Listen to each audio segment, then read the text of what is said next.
Hi, I'm Ann Glessner, the 100 Women Who Care of Northern Door County nonprofit coordinator and board member. Welcome to our virtual nonprofit presentation for our January 25th meeting. If you're like me, you're in total denial that 2021 is here, but you're delighted to have 2020 behind you. We're still so disappointed that we can't all be together again this quarter, but we are excited to host another virtual meeting and keep our quarterly giving going. I'll be the host for this short video and ask the questions for the 5-minute Q&A section. So without further ado, I'd like to welcome 100 Women Who Care member Sarah Glenn, who will be presenting on behalf of her nomination of Peninsula Players Theater, and also welcome Managing Director Brian Kelsey. So with that, I'll go ahead and turn it over to Sarah. Thank you, Anne. Hello and Happy New Year, everyone. I'm Sarah Glenn. I'm a year-round resident of Ephraim, and I've served on the board of Peninsula Players Theater for the past 12 years. I'm guessing that most of you are familiar with Peninsula Players, which has been a Door County icon for over 85 years. Did you know, though, that Peninsula Players was paramount in establishing our little community as an arts and cultural mecca? Founders, brother and sister team, Richard and Caroline Fisher, who both gave up Hollywood careers to establish and grow the Players, brought trained classical artists to Door County and fostered a love for the arts in our community. I'd like to ask you to imagine for a moment what Door County would be like without the arts. Performing arts, visual arts, theater, music, galleries. Would you choose to live in a Door County that was void of these marvelous venues? I wouldn't. It's what sets Door County apart from other rural areas or vacation destinations. It's what makes our home special. I'm passionate about the Players, for one, because it combines metropolitan quality theater with the laid-back vibe and natural beauty of our wooded shores. But it's more than that. The Players is a family. It's been called summer camp for actors, and there's no experience like it in the rest of the country. 2020 was our 85th season, but it was the season that wasn't. As we're all too aware, the pandemic caused the Players and all theaters to go dark for the season. This impacted not only the livelihoods of 60+ actors, directors, and theater professionals, but also the work experience for about 10 college-aged interns, and the roughly 30,000 patrons who enjoy a Peninsula Players performance each year. Many vacationers to Door County plan their visit around and to include a show at the Players. Think of the impact that has on our tourist-based economy. Over 68% of the theater's operating costs are covered by ticket revenue. Without a season, there are no ticket sales. But there remain a dedicated full-time staff of 5 and an extensive campus of building and grounds to maintain. With the help of generous supporters and the diligent work of our staff applying for state and federal assistance, the Players was able to weather 2020 intact. Looking forward to the 2021 season, despite great hopes for the vaccine and the ability to gather once more, there are enormous challenges ahead. The reality is clear: this will not be a normal season for the Players or any other theater. If theaters are allowed to open, the stringent measures that will have to be undertaken to ensure the safety of the staff and the audience will be costly. You probably didn't realize that Peninsula Players is not just a theater, but it's also a hotel, a restaurant, and a bar. Actors and staff are housed on site, fed and housed on site, and the audience enjoys refreshments before the show and at intermission. As far as the protocols go for reopening, the Players has to follow the guidelines for all of these functions, not just for a theater. And this will make reopening the Players even more challenging. Air purification systems, kitchen upgrades, box office modifications, etc., to the tune of thousands of dollars, tens of thousands of dollars, will have to be purchased and installed. One measure already in the works is the reconstruction of the outdoor set building area. This consists of a large concrete slab outside of the scene shop and will allow our scenic designers and prop staff to build set components safely outdoors. This project alone will cost about $25,000, but it's a necessary measure to keep the staff safe. No matter the cost, the Players is dedicated to the safety of our patrons and staff. They won't open their doors until it's safe to do so, but they are committed to welcoming audiences back to the Theater by the Bay as soon as they can meet the requirements imposed by unions and governmental agencies for the gatherings of over 50 people. So I'm here today asking for your support to ensure the beautiful tradition that is Peninsula Players continues for another 85 years. I'm saddened to think of all of the theaters that have closed and will close permanently as a result of being shuttered for 2 years. We can't and won't let that happen to our beloved Peninsula Players. Thank you for your consideration. Thank you, Sarah. So with that, looks like Brian is unmuted, so he's ready to go for the Q&A section. So I guess the first thing I was struck by Sarah's comment about the Peninsula Players also being a hotel, restaurant, and bar, something I wouldn't have thought about. So can you, I know Sarah mentioned the dedicated staff of 5, but Brian, can you give us just a little bit of an overview on what the usual organization structure is in terms of paid staff versus volunteers? Sure. Peninsula Players employs over 60 individuals each year.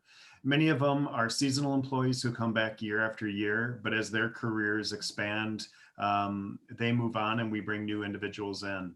From a volunteer standpoint, we have 8 ushers who come in each evening, and we have a dedicated group of well over 200 individuals who come and support the organization on a nightly basis and help people to their seats, tear tickets, and prepare the theater itself for the experience that evening. Okay, very good. So I know that people are sometimes surprised to learn that theaters like Peninsula Players are actually a 501c3 nonprofit. Can you tell us a little bit more about that and your structure? Sure. There's different types of theater. There's professional theater, which we fall under, but so does New York. But there is for-profit and not-for-profit. For-profit theaters are typically what you see in New York City. They are touring companies. They are not always professional theater companies. There's a lot of Branson, Michigan, and Branson, Missouri, who are for-profit. And that means that there are individual investors who are benefiting financially from ticket sales and from whatever earned revenue that comes in from the organization. As a not-for-profit theater, our responsibility, we're much more interested in producing challenging works, new works into the theater canon of the United States and the world. We take different risks than for-profit theaters, and we're governed much more strictly as we go through audits every single year. Our books are open to the public to see how we are producing. And we're mission driven. At the Peninsula Players, our mission is 4 different components. The first being ensuring that the land on which we sit is protected and cared for. The second is that our actors and artisans are given the proper tools so that they can uplift and enlighten and bring modern day issues to the audience. The third is, as Sarah touched on, are these 10 interns. It's mentoring the future of theater professionals. And the fourth and final is critical, and that is maintaining financial procedures that ensure the future of the organization. So from a for-profit versus not-for-profit, it may be confusing to individuals in some sense because most people don't think about whether a business is for-profit or not-for-profit. But it means that we write a break-even budget. It's not, no one is profiting from the work we're doing. Okay, great. Thanks for that explanation. So Sarah mentioned that 68% of your funding traditionally comes from ticket sales. So what have you seen in terms of this past year's impact on traditional fundraising, and how have you been impacted?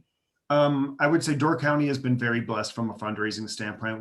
We're in a community that is incredibly philanthropic and very giving.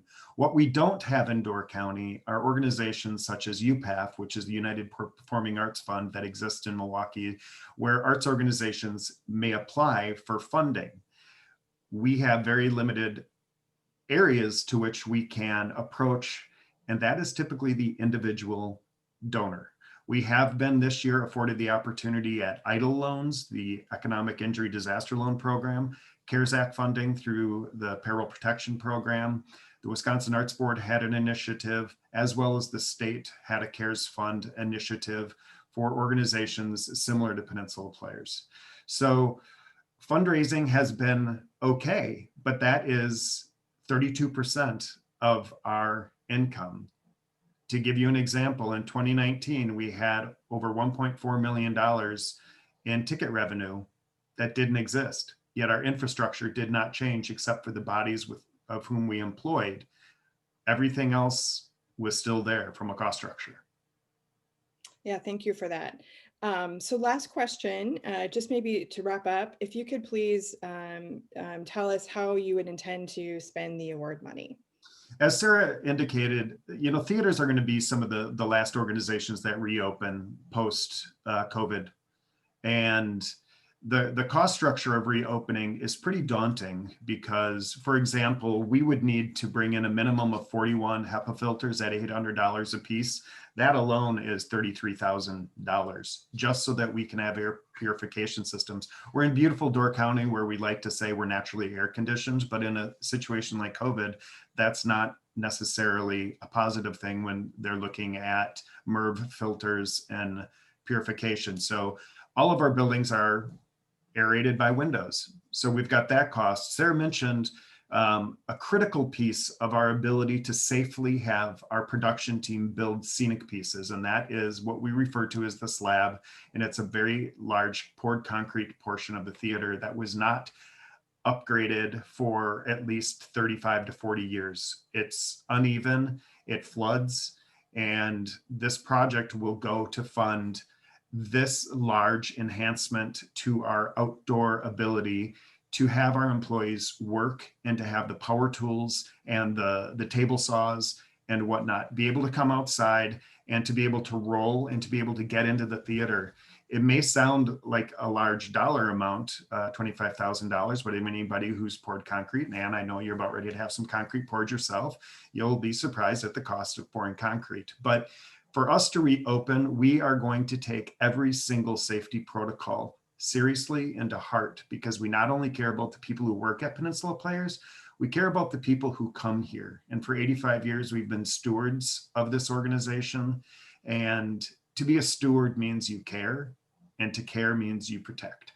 And we are going to need to spend a lot of money to protect our patrons and our staff. Okay, great. Well, thank you. Very much appreciate it. With that, our 5 minutes is up. I know it goes really quick. I'd like to again thank both Sarah and Brian for their time and support of our 100 Women Who Care Giving Circle, and of course also the community. And thanks to all of you members who are watching and for your support of our Giving Circle and our community.